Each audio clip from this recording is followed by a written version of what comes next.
Caríssimos irmãos e irmãs, hoje nós temos aqui leituras que refletem sobre o sacerdócio, que para mim é um desafio tanto para quem é sacerdote quanto para o povo. Quem é o sacerdote, né?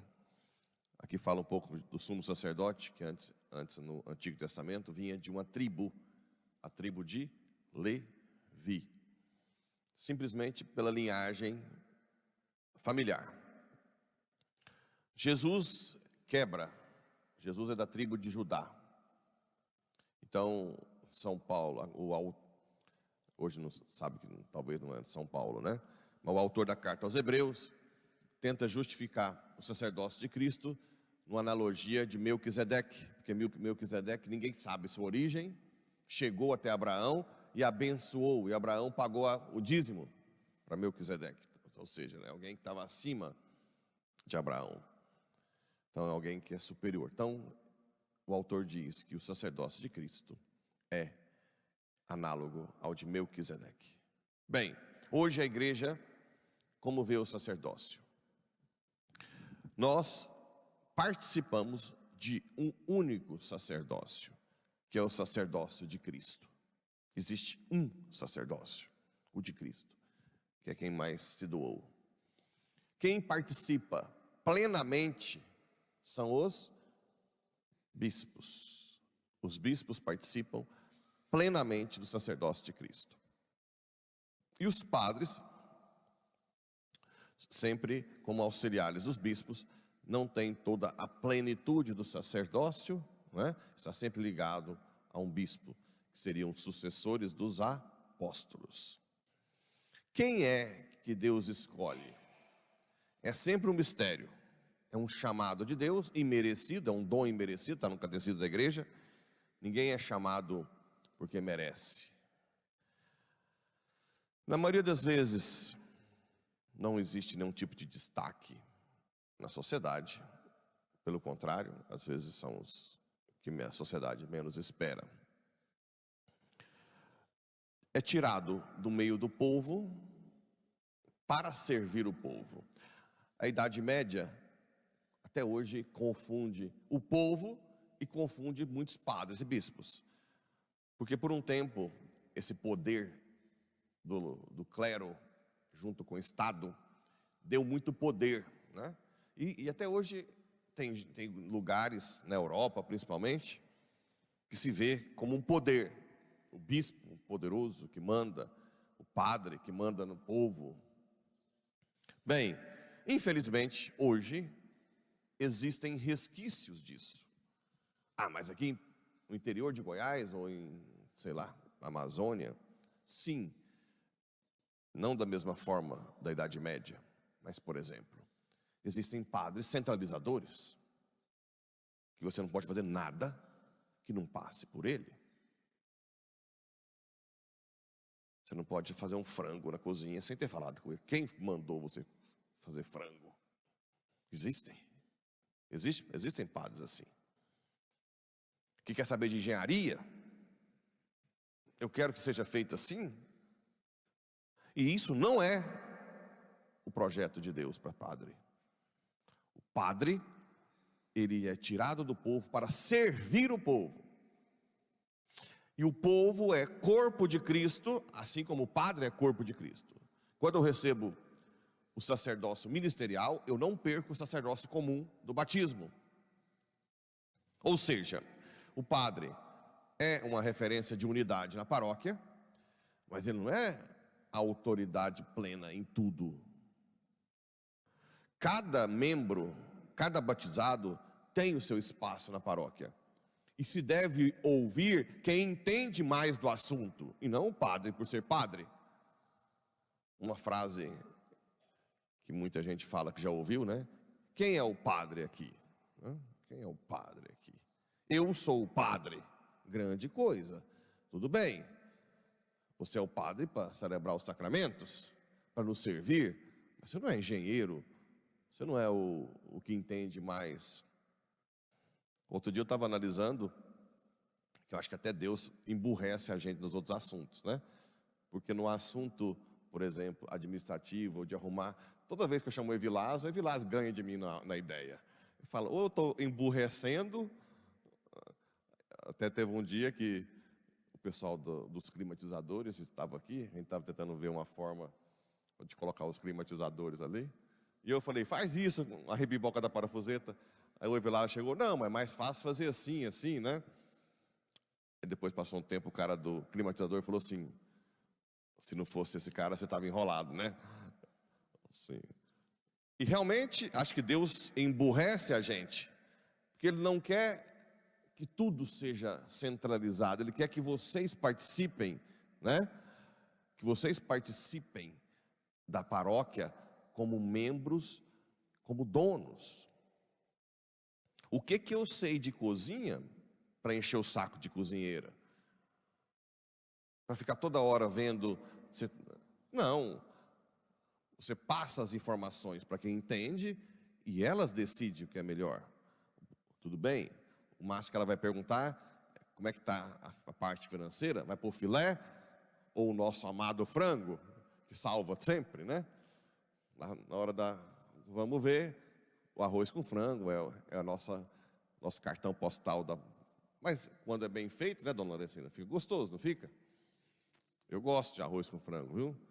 Eu só falei que não era para ter só frango no Réveillon, porque Réveillon... Mas o fato é, o padre tem que entender que ele está a serviço do povo, e não é o chefinho, né? Não é o chefinho da paróquia. Em outro aspecto, a questão da fraqueza humana. Infelizmente também pode existir uma ideia de que o padre acha que foi ordenado, está pronto, que não aprende mais. Esse é um outro erro grave. O padre tem que entender que as suas fraquezas continuam, e ele precisa se converter. Eu não posso me confessar, eu tenho que procurar um padre para me confessar, eu tenho que crescer espiritualmente, eu posso errar, né? Claro que sempre usando a virtude da prudência. O padre não pode falar o que tem dúvida, é grave, é muito mais grave do que vocês falarem algo que tem dúvida. Eu não posso usar o púlpito e falar algo que eu não sei se é verdade, ou usar uma rádio, né? Então sempre com a virtude da prudência, mas sabendo que as suas fraquezas têm que servir sim de exemplo para ter paciência com quem é fraco. É aquilo que eu sempre digo, nós temos que caminhar com os pecadores, não é ficar apontando o dedo. Eu vejo um povo, como a missa de domingo, que é cheia, tem muita gente ali que ainda não tem uma espiritualidade grande, e está no pecado. Eu não posso ser um hunter, um caçador, apontar o dedo, ficar olhando nas redes. Eu já vi padre que olha as redes sociais dos seus paroquianos para ver o que está fazendo, se está fazendo alguma coisa de errado. Eu não faço isso, porque Deus teve paciência comigo por muitos anos. Então, o que nós podemos fazer? Falar a verdade e rezar para que um dia as pessoas caiam a ficha. E isso vai acontecendo paulatinamente. Então o padre não está pronto, aprende, tem que rezar, né? Tem que ter uma vida de oração profunda. Fulton Sheen também escreveu um livro chamado Sacerdote Não Se Pertence, que fala sobre o padre ser o sacrifício. Não é só uma representação de Jesus, mas eu me coloco como o sacrifício do povo.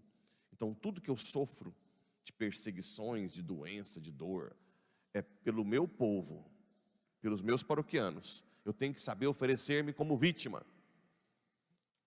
E Fulton Sheen diz que hoje se tem esquecido muito sobre o sacerdócio como vítima. O outro desafio é como vocês lidam com o padre. É difícil.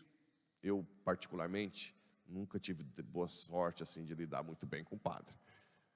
Por isso que eu digo que uma das coisas boas de ser padre é não lidar com o padre. Mas vocês têm que ser um pouco espertos como lidar com o padre, né? Bem, se é um padre centralizador, correção fraterna. Fala, padre, olha, nós estamos aqui para servir, né? Nós respeitamos o senhor muito, mas acho que está exagerado, né? Nós temos aí pessoas capacitadas que podem ajudar em tal aspecto. Não precisa de toda hora estar né? Hoje eu me gabo que essa paróquia, a grande maioria das pastorais ou dos paroquianos se viram, né? Se viram mesmo. Até falta da minha parte a questão das reuniões, que aí uma reunião de vez em quando é bom para parar um pouco as arestas, né? Mas o fato é que muita gente já toca o barco e a paróquia funciona bem. E eu não canso tanto, porque cada um tem a sua criatividade, já vem com alguma proposta, né? A outra forma principal que vocês têm que ter com os padres é a vida de oração, rezar pelos padres, né? Rezar muito, para que nós não caiamos no orgulho, na vaidade ou no pecado mesmo, de vida dupla. Tudo pode acontecer. Rezar. Todas as orações da paróquia tem que pedir pelo padre, assim como eu tenho que pedir por vocês. Depois, entender que o padre é fraco, cai. É inadmissível essas frasezinhas. O padre acabou para mim, porque eu nunca imaginei que ele fizesse isso. O padre pode fazer qualquer, desculpa a palavra, merda. Sim. E vocês não podem ser iludidos de que está alguém que já foi santificado na ordenação. O que vocês têm que fazer? Os mais próximos, correção fraterna e intensificar a oração. Mas correção fraterna é correção fraterna. Você tem que treinar. Como é que você faz uma correção fraterna? Cria um ambiente mais light, né? Porque tem padre que não gosta de ser chamado a atenção. Padre, o senhor não acha que aquela forma de falar pode escandalizar? Você não acha que aquela presença ali pode gerar um pouco de escândalo? Não sei, o que o senhor acha? Né? E não é chegar com um clima todo... Mas é importante que se faça a correção fraterna. Ah, mas se o padre não olhar mais para mim, paciência. É porque orgulhoso tem que se converter, né? Mas vocês têm que, não é olhar o padre como tudo que ele faz está correto. Porque o padre é um ser humano. Ao mesmo tempo, respeitar nos sacramentos. Quando eu estou celebrando a Santa Missa, eu respeito sacramental. Na hora da confissão, abrir o coração, ter confiança, né? Na hora da confissão, na hora dos sacramentos, que é o principal dos padres. Ter essa consciência de tentar poupar os padres de outros trabalhos, não por preguiça, mas porque o mais essencial do padre é aquilo que os outros não podem fazer, que é celebrar os sacramentos. Bem, na teoria é fácil, na prática é difícil para o padre ter consciência de quem ele é. É um mistério grande, é uma coisa muito grande que colocou no miserável. Para vocês é difícil lidar com isso, né? Sempre tem gente que tem um pouco de dificuldade, tem aqueles que exageram na liberdade, trata com desdenho, tem aquele que tem um jeito, e agora é o padre. Mas eu vejo que, por exemplo, na paróquia, isso tem crescido muito a maturidade do povo. Muita gente tem liberdade comigo, brinca, corrige, ao mesmo tempo respeita na parte de direção sacramental. Eu acho que isso é uma convivência saudável. Não acredito que alguém aqui tenha algum tipo de ilusão comigo, ou principalmente como às vezes eu sou fora daqui, quem não conhece, acha que eu crio uma paróquia com a minha identidade. Quantas e quantas vezes eu estou ali passando para lá, o pessoal vem, entra na igreja, sai, entra, sai, entra, sai, nem olha para mim. Nem olha para mim. Então, não acredito que a centralidade esteja em mim. Está nele. Porque é isso que eu aponto o tempo inteiro. Que Cristo é o Senhor. Que todos devem procurar a Ele. A mim, por Ele, né? Se for para uma direção, uma confissão, por causa de Cristo.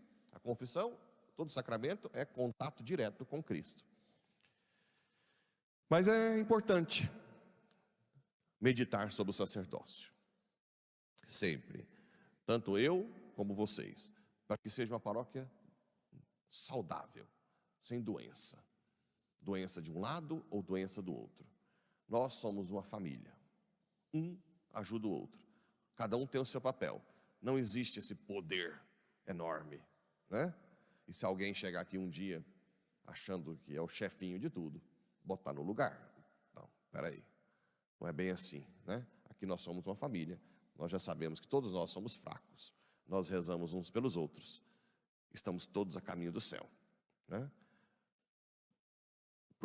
Humanamente falando, quem está na cozinha que faz a comida para um retiro não é nem um pouco inferior ao padre.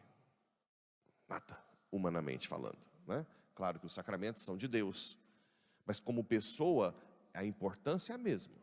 Então o respeito tem que ser o mesmo.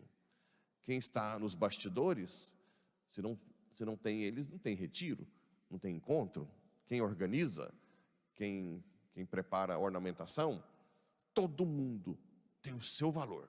Humanamente falando, quem é mais santo? O padre, ou quem faz a ornamentação, ou quem organiza, ou quem cozinha? Quem? Quem faz com mais amor aquilo que está fazendo. Quem faz com mais dependência de Deus aquilo que está fazendo. É simplesmente isso. Aquele que põe mais amor no que faz é o mais santo. Não é porque o padre está confessando que ele é mais santo. Ele pode estar confessando com raiva, por obrigação, e quem está arrumando por amor, né? E o evangelho que fala a questão do jejum, é claro, nós fazemos jejum para estar junto com o noivo, para estar junto com Jesus no céu. Se ele já estava com eles naquela época, não tem sentido de ser. Lá no céu não tem jejum. Mas enquanto nós não chegamos lá, façamos jejum na terra. Penitência. Para que todos nós, povo, padre, nos convertamos todos os dias. Ninguém está pronto aqui. Ninguém. E não vem com essa de se iludir. Ah, fulano, eu não esperava isso de fulano. Não. Nós todos estamos nos convertendo. Cada dia. Esperamos um dia, na hora de morrer, estar pronto para ir para o céu. Assim seja.